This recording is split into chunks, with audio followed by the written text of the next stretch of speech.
চব এতিয়া জৰা ফুকা নচলে দাদা। মই আপোনাক এটা কথা কৈছোঁ, ৰাইজে বিকাশ বিচাৰিছে।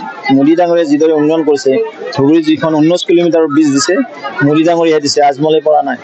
সেইখন সভাত ময়ে আছিলোঁ আধাখিলা যিদিনাখন।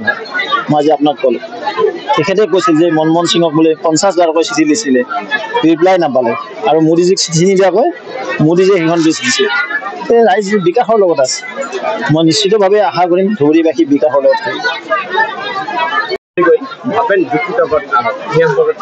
কেনেকুৱা বা যুক্তি তৰ্ক? ইলেকশ্যন যাওক, তাৰপিছত বহি ল'ম ভালদৰে। বুজি পাইছে নাই? গম পাই নাপায়? এতিয়া আমাৰ নিৰ্বাচনী বতৰ, আমি প্ৰচাৰৰ কাৰণে আহিছোঁ। আমাৰ প্ৰাৰ্থী 5 লাখতকৈ অধিক ভোটত নিৰ্বাচিত হ'ব। বিজুলী কলিতা বাইদেউ জিতিব, সেইটো মীৰা বৰঠাকুৰক আপুনি কৈ দিব, হ'ব? এইবাৰ কেইখন আসন লাভ? আমাৰতো 13খন ইতিমধ্যে ক্ৰছ কৰিছে। আমি 14খনৰ কাৰণে লাগি আছোঁ এতিয়া। গুৱাহাটী সংসদীয় সমষ্টি আধিপত্যত কেনেধৰণৰ নিৰ্বাচনী প্ৰচাৰ চলালে? আৰু আজি কেইবাঠাইতো আছে।